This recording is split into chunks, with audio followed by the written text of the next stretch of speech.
The first rays of the sun spread across the horizon as Lieutenant James Morrison stood with his unit among the ruins of a devastated village.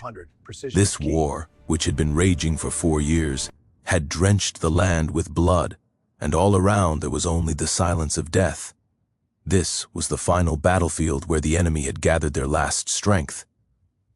James was an ordinary American soldier, not a superhero, not a fearless warrior. He was just a 28-year-old young man who had come far from his home, his wife Sarah, and his 2-year-old son Tommy to protect his homeland. In his mind were memories of his child. In his eyes was love for his country, and in his heart was one belief: this war must end. In the mission briefing, Colonel Davis had told everyone how dangerous this operation was. The enemy had built a bunker in the mountains from where they had been targeting our forces for 3 months. Several missions had failed. Many soldiers had lost their lives. This is the final assault, the colonel had said. If we fail here, this war could drag on for more years. Thousands more lives will be lost. Thousands more homes will mourn.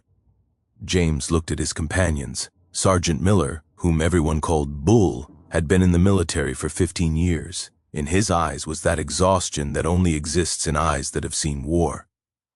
Then there was Corporal Lisa Chen, a sharp officer who was famous for her skills, and young Private Rodriguez, only 21 years old, whom everyone called Rookie. James, Bull gripped his shoulder. "You're the team lead this time, we're with you." James nodded. He knew this wasn't just a mission. This was the biggest test of their lives. In the darkness of night, the team advanced toward the mountains. Every step had to be secure. One sound, one mistake, and the enemy would know. James had a rifle in his hands, but fear in his heart too. That human fear that every soldier feels but never shows. "Alpha team to base," James whispered into the radio. "We're 2 kilometers from the target." "Copy that, Alpha.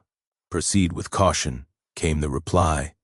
Suddenly, Rodriguez signaled. Ahead in the mountains were lights, the enemy's bunker. But the path was difficult. They had to cross along a narrow mountain ridge, where on one side was a deep ravine. "Single file," James ordered. "Miller first, then Chen, then Rodriguez. I'll be last." As they were walking on that dangerous path, suddenly the sound of gunfire came. The enemy had spotted them. Bullets were passing around them. Rodriguez was scared. This was his first real battle. "Rookie, focus," James warned him. "We're getting out of here alive. Listen to me and take cover." Everyone took shelter behind rocks. Chen set up her sniper rifle and started firing at the enemy position. Her every bullet was taking out an enemy, but the enemy's numbers were greater. "James, we need air support," Bull said.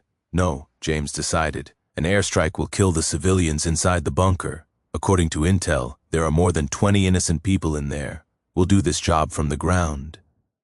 This decision was difficult. Leaving the easy path, James chose the hard one, because he knew that the real war isn't just against the enemy, but to keep your principles intact. "Chen, you provide cover fire. Miller and Rodriguez, come with me. We'll attack from the left flank." James devised the strategy. In the next 2 hours, what happened was a story of fire and blood. James and his team advanced inch by inch. Rodriguez conquered his fear and fought bravely. Bull steadied the team with his experience. Chen's sharp shooting stopped many enemies. But when they reached near the bunker's main gate, there was a massive blast. "Grenade!" James quickly pushed Rodriguez and fell to the ground himself. The explosion was so loud that his ears rang. When the smoke cleared, he saw Bull was wounded. "Miller!" James shouted and ran to his comrade. "Hang in there, buddy! Go!" Bull said, spitting blood. "Complete the mission." "I'm fine." Chen quickly gave Miller first aid. A storm raged in James's heart. He understood that this was the moment when a leader has to make the most difficult decision: mission or comrade. "Chen, you take Miller to a secure position. Rodriguez, come with me into the bunker," James commanded. Inside the bunker it was dark. There were dangers at every corner. James and Rodriguez slowly moved forward. Suddenly they heard the voices of civilians. women and children. They really were there. Americans. An enemy officer suddenly appeared in front of them, and he took a civilian girl hostage. "If you take one more step, I'll kill her." James's rifle was pointed at him, but he couldn't pull the trigger. There was a risk of the girl dying. This was the moment when real courage is tested.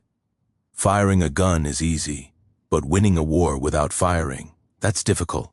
"Look," James lowered his rifle. "You've lost. All your men are dead. You know what's happening outside. Surrender and let this girl go." "I will never surrender," the enemy shouted. "Then I didn't come here to kill you either," James said. "I came here to end the war. You still have a chance. Surrender with honor. I give you my word, you and these civilians will be treated humanely." A few moments passed as if time had stopped. Then something changed in the enemy officer's eyes. Perhaps it was exhaustion. Perhaps the realization of defeat. Or maybe he saw in James's eyes the truth that only exists in an honest person's eyes. The enemy released the girl and put down his gun. "You did the right thing," James said, and signaled Rodriguez to take the civilians outside. When morning came, the bunker was secure. All civilians were safe. Bull had been sent to the hospital by the medical team, and most importantly, without much bloodshed, without sending innocent people to their deaths, a difficult mission had succeeded. When Colonel Davis arrived there, he shook James's hand. "Today you reminded us why we fight, Lieutenant. We don't kill, we save. We don't destroy, we establish peace." That night, when James called Sarah, his eyes were moist. "I'm coming home," he said. "This war is over. And I learned something that you don't find in books. The real war is the one we fight within ourselves, against our fear, our anger, and our hatred." This story wasn't just about one soldier. It was the story of all those who understand that real strength lies not in the sword, but in control over one's principles. On that final battlefield, James Morrison reminded not just the enemy, but the world. Peace is always better than war, and humanity is more important than any victory.